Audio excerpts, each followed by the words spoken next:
Good morning class.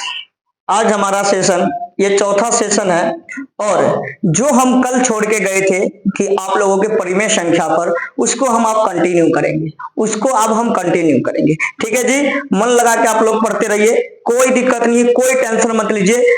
हम बस मन लगा के आप लोग को पढ़ना है। एक चीज और, जो आप लोग जो लड़का सब ये दिमाग में सोच के चल रहा है कि कल, यानी कि कल मैं किसी चीज को ठीक कर सकता हूं कि कल मेरा सिलेक्शन हो जाएगा, परसों मेरा सिलेक्शन होगा, नहीं भैया। कल जिसने सोच लिया कि कल मेरा सिलेक्शन होगा, परसों होगा, तरसों होगा, कि मैं कल से पढ़ना चालू करूंगा, परसों से पढ़ना चालू करूंगा, कभी वो नहीं पढ़ सकता है। जिसने भैया अपना काम को कल पर टाला है, वो कभी भी उसका काम कभी भी नहीं हो सकता है। ये हमेशा याद रखिएगा। ऐसा क्यों होता है आपको हम बताते हैं। देखिए, जो आपका आज है ना, यही आज, जो आपका आज है ना, यही आज, जिसका आज ठीक है उसी का कल ठीक होगा। ध्यान रखिएगा, जिसका प्रेजेंट ठीक है ना भैया, उसी का फ्यूचर भी ठीक रहेगा। ठीक है जी, समझ रहे हैं? नहीं समझ में आ रहा होगा, बहुत छोटी सी चीज है पर बहुत काम की चीज है जी। यानी कि जो तुम्हारा कल है ना, वो आज के ऊपर डिपेंड है। कल बेचारा हम सोचता रहता है कि कल कब ही लड़का आज ठीक करे कि ताकि इसका कल ठीक हो जाए। तो आप कल पर बिल्कुल निर्भर मत रहिए, कल पर बिल्कुल निर्भर मत रहिए, क्योंकि कल तो आपका आज पर निर्भर है जी, और आप कल पर निर्भर है। समझे? नहीं समझ में आ रहा होगा, पर धीरे धीरे समय आते आते आपको ये बात समझ में आएगा कि जो तुम कह रहे हो कि कल से पढ़ना चालू करेंगे, परसों से पढ़ना चालू करेंगे, जिंदगी में कभी नहीं पढ़ सकते हो। सोचते हो ना कि अपने माए बाप को आने वाला समय में हम खुश, हम बढ़िया घर द्वार बना के देंगे, कभी नहीं दे सकते हो। क्यों? क्योंकि जिसका आज अच्छा है ना, उसी का कल अच्छा होगा। जिसका आज ओके है, उसी का कल भी ठीक रहेगा। ठीक है जी, नहीं समझ में आ रहा है? देखिए, कबीर जी एक बानी बोल के गए थे। कबीर जी एक बानी बोले थे कि कल करे सो आज कर, आज करे सो अब, कल करे सो आज कर, आज करे सो अब पल भर में पड़ रहे होएगी, बहुरी करोगे कब। ठीक है जी, कि कबीर जी की बानी है, छोटी है लाइन पर दमदार लाइन है जी। तो कोई भी काम को कल पर कभी मत टालिएगा। जो काम करना है, जो सोच लिए है कि हमको करना है, तो आज से उस काम को शुरुआत कर दीजिए।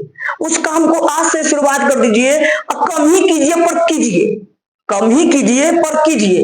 ठीक है जी, चलिए अब अपने सेशन की ओर आगे चलते हैं। अब कल हम लोगों ने परिमेय संख्या पढ़ा था,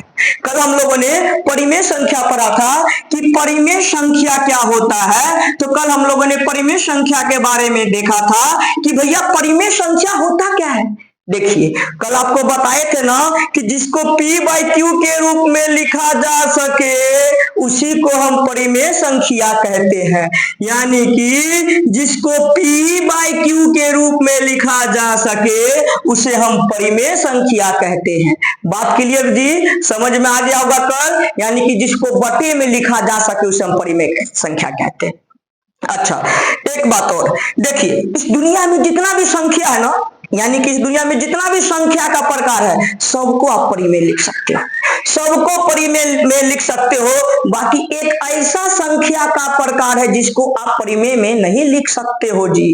कहोगे मास्टर जी कौन सा संख्या आ गया जी? तो उसी संख्या को हम कहते हैं अपरिमेय संख्या। अपरिमेय संख्या, इरेशनल नंबर। ठीक है जी, जिसको हम P/Q के रूप में ना लिख सके, जिसको P/Q, जिसको भिन्न के रूप में ना लिखा जा सके, उसे हम कहते हैं अपरिमेय संख्या। बात क्लियर? समझ में आ रहा है? हमरे ख्याल से बड़ा अच्छे से समझ में आ रहा होगा। कल ही ना पढ़ाए जी कि परिमेय संख्या क्या होता है, जिसको P/Q के रूप में लिख सके, और एक कंडीशनों बताए थे कि 0/1 है परिमेय संख्या, बाकी 1/0 परिमेय संख्या नहीं है। क्यों? कभी 0 नहीं होना चाहिए। ठीक है जी, छोटी सी बात ध्यान में रखिएगा, जिसको बटे में लिखा जा सके वो परिमेय संख्या। ठीक है जी, बस कंडीशन एक के वो फॉलो करना है कि बटे में जो नीचे वाला होता है ना, वो कभी 0 नहीं होना चाहिए। आप ऊपर में 0 लगा दीजिए, बाकी नीचे में नहीं। बात क्लियर? चलिए, अब इसी में से हमारा एक और निकल के आया जी अपरिमेय संख्या। क्या निकल के आया जी हमारा? अपरिमेय संख्या। तो आज हम इस पर विशेष रूप से बात करेंगे कि अपरिमेय संख्या क्या है। इस नंबर की तलाश में हम चलेंगे कि दुनिया में अपरिमेय संख्या कौन सा है जिसको बते के रूप में नहीं लिखा जा सकता है। देखिए, आप एक बात हमको बताइए, हम आपको बोले थे कि 10.35 क्या इसको परिमेय में लिखा जा सकता है? आप बोले थे बिल्कुल मास्टर जी, बट्टा खींचिए, एक लगाइए, पॉइंट हटाइए, अब पॉइंट के बाद 2 अंक है तो 2 जीरो लगा दीजिए। अच्छा, 2.5 को लिखा जा सकता है? आप बोलोगे बिल्कुल मास्टर जी, पॉइंट हटाइए, एक लगाइए, पॉइंट के बाद 1 अंक है तो 1 जीरो लगा दीजिए, कोई दिक्कत? 5 को परिमेय में लिखा जा सकता है? को बिल्कुल मास्टर जी, लीजिए, हो गया आपका परिमेय। ठीक है जी, बात क्लियर, समझ में आ रहा है? बहुत बढ़िया। चलिए अब आगे चलते हम और अपरिमेय देखते हैं कि अपरिमेय क्या होता है। चलो जी, तो याद रखना जी, कल पर कोई काम को मत टालना, क्योंकि जिसका आज ठीक होगा ना भैया, उसी का कल भी ठीक होगा। ये चीज ध्यान रखिएगा। तो जो करना है आज ही करना है, कल तो कुछ होता ही नहीं है, कल नाम का तो दुनिया में कॉन्सेप्ट नहीं है। ठीक है जी, समझे? जो करना है आज करना है, अभी करना है, तुरंत करना है, जो चीज सोच ली है। चलिए अब हम आगे बढ़ते हैं। ठीक है जी, अपरिमेय संख्या क्या होता है? देखिए जी, अपरिमेय संख्या की तलाश में अगर हम चलेंगे तो ये हमको एक अलग दुनिया में लेके जाएगा। किस दुनिया में लेके जाएगा? सोच समझिए किस दुनिया में लेके जाता है। क्योंकि हम अभी क्या बोले हैं कि दुनिया का जितना भी संख्या है सब परिमेय संख्या है, बस एक संख्या को छोड़कर। यानी कि आपके मन में ये आया होगा कि भैया जी आपने पढ़ाया था कि प्रकृति संख्या वो भी परिमेय है। बिल्कुल जी। अच्छा, बोल नंबर वो भी परिमेय हो सकता है क्या? बिल्कुल जी। इरेशनल नंबर यानी कि पूर्णांक संख्या वो भी परिमेय हो सकता है? बिल्कुल जी। सम संख्या वो भी परिमेय है, विषम संख्या वो भी परिमेय हो सकता है। तो अपरिमेय कौन होगा जी? चलिए अब अपरिमेय को ढूंढने चलते हैं और ये अपरिमेय हमको एक दूसरा दुनिया में लेके जाता है और इसकी कहानी अब चालू होता है जी कहां से? दशमलव संख्या से। कहां से? दशमलव संख्या से। सिंपल फंडा कि हम अपरिमेय को खोजने चले तो ये हमको कहां लेके चले गया? दशमलव वाला में लेके चले गया। यानी कि कौन से संख्या में लेके चले गया जी? हमको डेसिमल नंबर में लेके चले गया। कौन से में लेके गया जी? हमको डेसिमल नंबर में लेके चले गया। ठीक है जी, कौन से में? दशमलव में। ठीक है जी, तो अब हम देखते हैं पहला नंबर की दशमलव संख्या होता क्या है। क्योंकि जब आपको दशमलव संख्या समझ में आएगा तभी आपको पता चलेगा कि दुनिया में कौन सा संख्या है जो परिमेय नहीं है, यानी कि जो अपरिमेय है। चलिए तो पहले आप दशमलव समझते हैं। अच्छा, दशमलव संख्या क्या होता है? तो छोटी सी चीज है, बच्चा वाला काम है।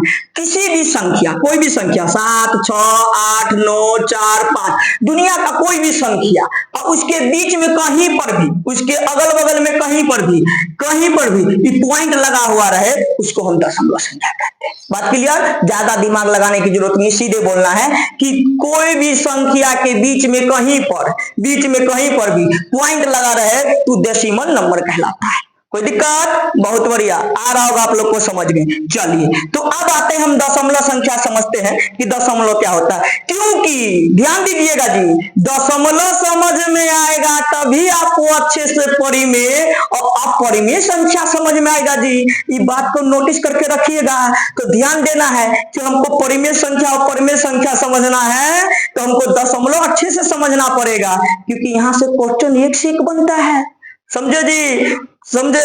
नहीं समझ में आया? चलिए इसके विषय में आप जानते हैं और कैसे क्वेश्चन एक से एक बनता है आप देखेंगे। देखिए पहले तो हम दशम, अभी तो नंबर टाइप पढ़ रहे हैं, अभी क्वेश्चन पर नहीं आए हैं। जब नंबर ऑफ टाइप खत्म होगा ना तब क्वेश्चन को आंधुन किया जाएगा। ठीक है जी, चलिए अब आते हैं हम दशमलव, देखते हैं क्या होता है। इस दुनिया में 2 प्रकार का दशमलव होता है, यानी कि दशमलव 2 प्रकार के होते हैं। एक होता है शांत दशमलव, एक होता है आपका शांत दशमलव, एक होता है आपका अशांत दशमलव। एक शांत दशमलव, एक अशांत दशमलव। पहला नंबर दशमलव क्या होता है पता है ना? किसी भी संख्या के बीच में कहीं पर भी पॉइंट लगा रहे उसे हम दशमलव कहते हैं। कोई दिक्कत? जैसे वो उदाहरण लिख देते हैं 4, 2, 5, 6। ठीक है जी, ये हमारा दशमलव संख्या हो गया।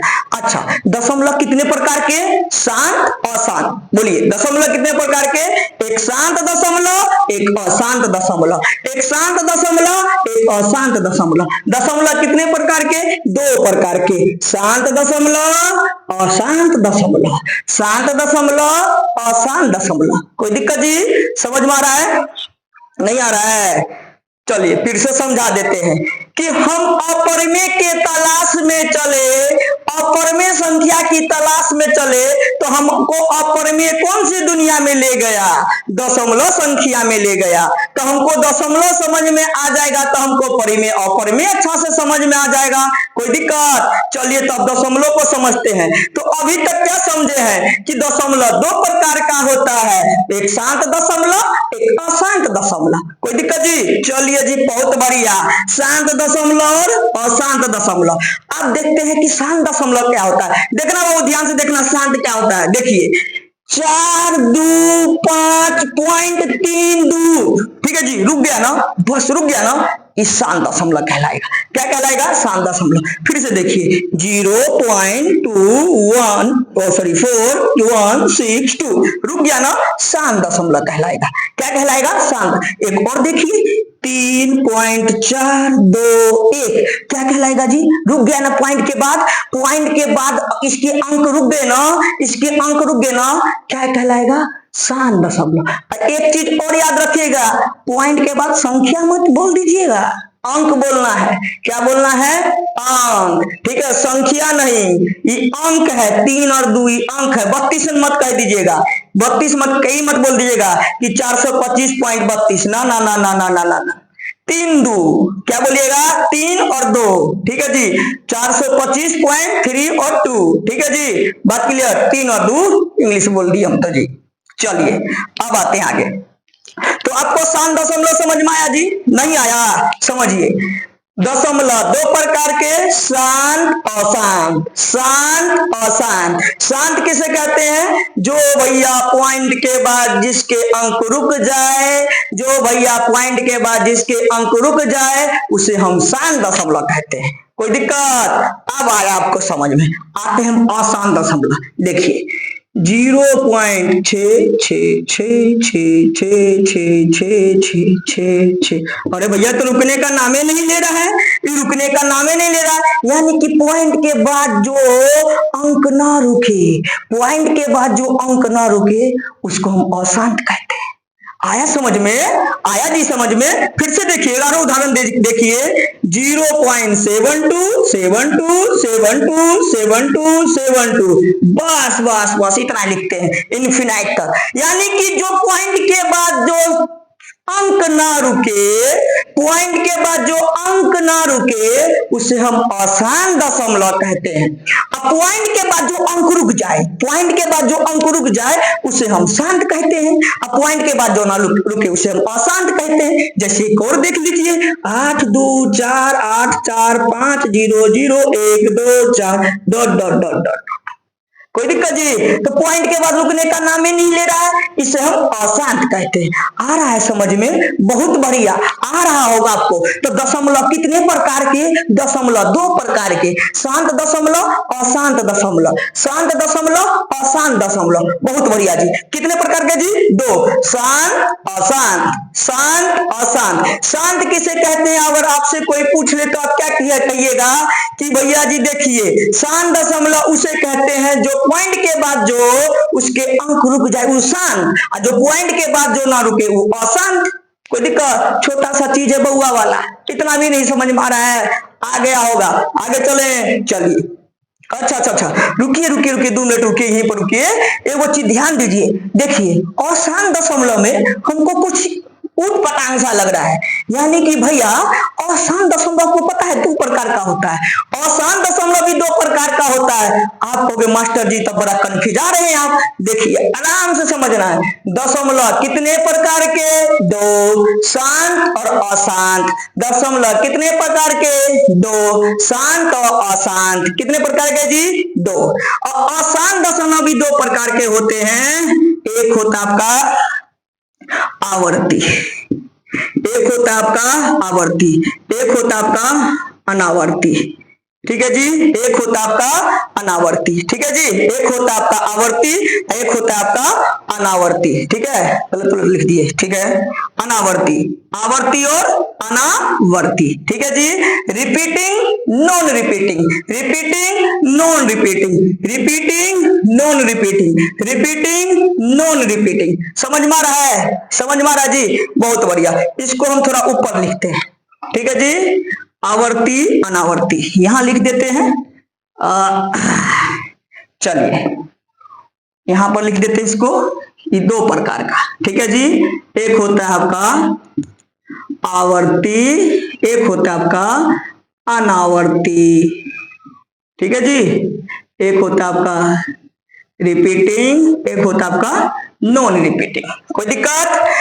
तो शांत दशमलव कितने प्रकार के, सॉरी शांत कह रहे हैं कि दशमलव कितने प्रकार के जी, तो कहिएगा दशमलव दो प्रकार के, एक शांत एक अशांत। पर अशांत दशमलव भी कितने प्रकार के? दो, आवर्ती अनावर्ती, आवर्ती अनावर्ती, आवर्ती अनावर्ती, repeating non repeating, repeating non repeating. आप समझिएगा, देखिए छ छ छ छ छ छ चल रहा है ना, ये देखिए छ छ का रिपीटिंग हो रहा है कि नहीं हो रहा है? छ छ का सेट बन के चल रहा है कि नहीं चल रहा है? यानी कि रिपीटिंग हो रहा है ना जी। अच्छा, ये रिपीटिंग हो रहा है तो इसको हम ऐसे लिख सकते हैं कि 0.6 इसके ऊपर बार, इस बार का मतलब होता है कि रिपीट हो रहा है। कौन सा संख्या रिपीट हो रहा है? 6 रिपीट हो रहा है। अच्छा, यहां देखिए इसके 72 72 72 72 72 72 72 72 72 का रिपीटिंग चल रहा है कि नहीं चल रहा है? यानी कि चल रहा है ना, ये दोनों सेट बना के चल रहा है, तो इसको हम लिख सकते हैं 0.72 के ऊपर ऐसे बार, दोनों के ऊपर। तो दोनों के ऊपर का मतलब हुआ कि 72 का रिपीटिशन हो रहा है, ठीक है जी। तो सिंपल फंडा है कि रिपीटिंग क्या होता है जी? जो सेट बन के चले, जो सेट बन के चले, ठीक है जी, जो सेट बन के चले। और नॉन रिपीटिंग क्या होता है जी? नॉन रिपीटिंग क्या होता है जी? बस बस बस बस बस। अब देखिए यहाँ पर सारा खेल होगा, ये कहीं पर भी सेट बना के कुछ चल रहा है, कहीं यहाँ पे देखिए 7 का सेट चला, यहाँ 6 अकेला घूम रहा है, 6 बिल्कुल अकेला घूम रहा है। यहाँ पर 7 हम सेट बना बना के चिपक चिपक के आपस में चल रहे। पर यहाँ देखिए कभी 2 4 8 4 5 00 1 2 4 2, पता ही नहीं क्या सेट बना रहा है जी, पता ही नहीं क्या सेट बना रहा है। तो इसी को बोलते हैं हम जी नॉन रिपीटिंग। तो यहां पर लिख देते हैं हम आपको एक उदाहरण, ऐसा ऐसा ऐसा कुछ नॉन रिपीटिंग। बात क्लियर? समझ में आया? समझिए आप, दशमलव कितने प्रकार के? दो, शांत दशमलव अशांत दशमलव, शांत दशमलव अशांत दशमलव। शांत दशमलव किसे कहते हैं? जिसके पॉइंट लगने के बाद जिसका अंक रुक जाए वो अशांत दशमलव। अशांत दशमलव किसे कहते हैं? जिसका पॉइंट लगने के बाद अंक रुकवे ना करे, अंक रुकने का नामे ना ले, चलता रहे, वो आसान दशमलव। और आसान दशमलव दो प्रकार का, एक तो रिपीट होके चलेगा, एक जोड़ा बना बना के चलेगा, एक बिना जोड़ा में घूमता रहेगा। एगो जोड़ा बना बना के चलेगा, एक बिना जोड़ा में घूमेगा, एगो जोड़ा बना के चलेगा, एक बिना जोड़ा में घूमेगा। समझ में आ रहा है? समझ में आ रहा है? तो जो जोड़ा बना के चलता है उसी को बोलते हैं हम आवर्ती, और जो बिना जोड़ा बना के चलता है अनावर्ती। आवर्ती अनावर्ती, आवर्ती अनावर्ती, जोड़ा में चला आवर्ती, बिना जोड़ा में चला अनावर्ती। खत्म, छोटा सा चीज है, समझ में आया? चलिए जी, बहुत बढ़िया, हमको अब लग रहा है कि आप लोग को समझ में आ रहा होगा। चलिए अब आगे समझते हैं। देखिए अब यहां से हम आपको कहते हैं कि कौन कौन सा संख्या परिमेय है, ये बताइए। देखिए तो क्या इसको हम परिमेय में लिख सकते हैं? कहोगे भैया बिल्कुल मास्टर जी, 8.24 है ना, तो पहले एगो बट्टा लगाइए, 1 लिख लीजिए, पॉइंट हटाइए, कितना अंक है? 1 2, 2 जीरो बैठा दीजिए, लीजिए हो गया आपका परिमेय में। ठीक है जी। तो भैया समझिएगा कि शांत दशमलव भी क्या है? आपका परिमेय संख्या है जी, परिमेय संख्या है जी। बात क्लियर? समझ में आया? तो शांत दशमलव भी कौन सी संख्या? परिमेय संख्या। शांत दशमलव भी कौन सी संख्या? परिमेय संख्या। अब आइए, यानी अगर आपसे पूछेगा क्या दशमलव आपका परिमेय संख्या है? हाँ भैया, हाँ हाँ हाँ, पर कौन सा? अभी तक तो शांते वाला दशमलव परिमेय हुआ, क्या अशांत दशमलव तो भी लिखा जा सकता है क्या? आइए जी देखते हैं। तो अशांत दशमलव तो 2 प्रकार का है हमारा, एगो तो सेट बना के चल रहा है जोड़ा में, एगो बिना जोड़ा में घूम रहा है। तो इन दोनों में से किसको लिखा जा सकता है? तो देखिए ये जो आपको दिखाई दे रहा है ना, ये आपको दिखाई दे रहा है, रुकिए आपको यहां पर हम बताते हैं। देखिए जैसे कि ई लिखा हुआ है 0.6666 ऐसे चलता जा रहा है ना, तो इसको हम लिख सकते हैं परिमेय में।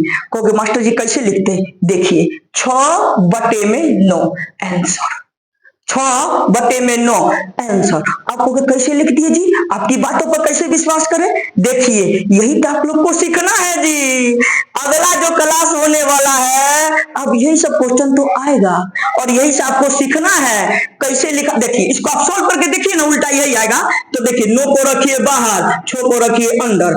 इसको सोल्व करते हैं। 9 के टेबल में 6 तो नहीं आता है, 9 के टेबल में 6 नहीं आता, तो 6 से कम क्या आता है? तो 9 के टेबल में 6 से कम कौन आता है? तो देखते हैं 6 से कम भी कुछ नहीं आता है। तो हम यहाँ पर जीरो लगा के एक पॉइंट लगा देते हैं और यहाँ पर पॉइंट लगाएंगे तो जीरो में लग जाएगा। तो देखिए 9 छिक 54, 9 छिक 54, फिर बचेगा तो कितना आएगा जी? 6।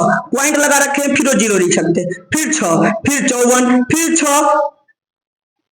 6 लिख सकते हैं। पॉइंट लगा रखे तो जीरो आएगा ही आएगा, फिर 6 लिख सकते हैं, फिर 54। ऐसे करते जाइएगा, करते वही ना आंसर निकाल के आपको दे दिया। ठीक है जी। तो यानी कि हम कह सकते हैं कि जितना भी अशांत आवर्ती है, ध्यान से समझिएगा, जितना भी अशांत आवर्ती संख्या है उसको हम परिमेय में लिख सकते हैं, उसको हम परिमेय में लिख सकते हैं। आ रहा है समझ में जी? आ गया? तो बताइए तो दशमलव में से कौन कौन सा दशमलव परिमेय संख्या होता है जी? तो शांत, शांत और अशांत का आवर्ती। बस अभी तक यही दो समझ में आया ना। चलिए तीसरा पर, तीसरा में देखिए सेट बन रहा है, सेट बन रहा है जी? सेट नहीं बन रहा है। जब सेट नहीं बनता है तो इसको हम परिमेय में p/q के रूप में नहीं लिख सकते हैं। तो इसी को हम बोलते हैं जी क्या?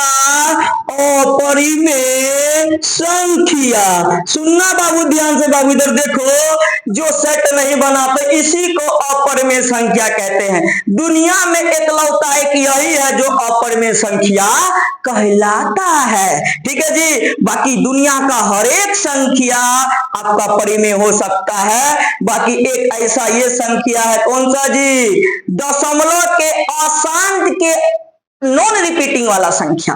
आपको यहाँ पर इंग्लिश से अच्छा लग रहा होगा, हिंदी थोड़ा अनावर्ती आवर्ती थोड़ा कंफ्यूज आ जाएंगे, याद रखिएगा। यानी कि दशमलव के अशांत वाले जो जोड़ा में ना चले, यानी कि जो सेट बन के ना चले, वो अपरिमेय संख्या। खत्म कहानी जी, वो अपरिमेय संख्या। कुछ उदाहरण लिख देते हैं अपरिमेय संख्या का।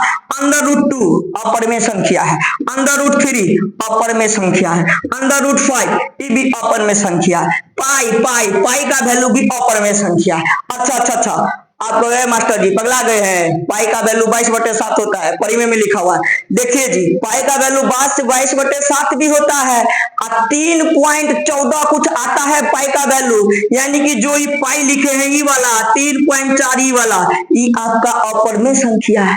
समझे? नहीं समझ में आया? आप फिर से एक बार समझ लीजिए। दशमलव कितने प्रकार के? 2, शांत अशांत। अशांत भी 2 प्रकार के, रिपीटिंग नॉन रिपीटिंग। रिपीटिंग कौन? जो सेट बने के चले। नॉन रिपीटिंग कौन? जिसका कोई सेट ना हो। रिपीटिंग कौन? जो सेट बन के चले। और नॉन रिपीटिंग कौन? जिसका कोई सेट ना हो। कोई दिक्कत जी? तो आप लोग को अभी तक क्या क्या समझ में आया? प्रकृति संख्या, पूर्ण संख्या, परिमेय संख्या, सम संख्या, अपरिमेय संख्या, विषम संख्या और पूर्णांक संख्या, ये सब आपको समझ में आ गया। चलिए सीक्वेंस से आपको बताते हैं। सबसे पहले आप लोग पढ़े जी संख्या किसे कहते हैं। ठीक है जी। जब हम संख्या के बारे में पता करने चले तो हमको ले गया कहाँ जी? अंक में। अंक के बारे में पता करने चले तो हमको ले गया जी कहाँ जी? चिन्ह में। तो पहले वो चीज को समझे, फिर हम समझे कि परिमेय प्रकृति संख्या क्या होता है, फिर पूर्ण संख्या, पूर्णांक संख्या, फिर उसके बाद सम संख्या, विषम संख्या, फिर उसके बाद परिमेय और अपरिमेय। और याद रखिएगा सम और विषम में आपको 6 गो फॉर्मूला दिए थे याद करने के लिए, याद होना चाहिए। बहुत छोट है पर बहुत काम का चीज है वो सब। ठीक है जी। चलिए और एक चीज हमेशा याद रखिएगा, देखिए कल पर कभी भी जिंदगी में कोई काम मत टालिएगा। क्योंकि कल नाम का कोई कॉन्सेप्ट नहीं है। ठीक है जी, जो आप सोचते हैं कि कल आ जाएगा, कल हमारा अच्छा होगा, कभी कल आपका अच्छा नहीं हो सकता। जिसका आज अच्छा है उसी का कल अच्छा है, समझे? जिसका आज अच्छा है ना उसी का कल अच्छा हुआ, क्योंकि कल बेचारा कहता है कि भैया तुम आज ठीक कर लो ताकि आने वाला कल भी आपका ठीक होगा। कि कल आपका किसके भरोसे बैठा हुआ है? आज का, आज के भरोसे बैठा हुआ है, और आप कल के भरोसे बैठे हुए, ना ना ना ना ना ना, कभी नहीं। जो करना है आज करना है, अभी करना है, तुरंत करना है। ठीक है जी, बात क्लियर? चलिए अब मिलते हैं आपको हम नेक्स्ट कक्षा में, नेक्स्ट क्लास में, और इससे आगे हम आप चलेंगे। ठीक है जी, चलिए, धन्यवाद।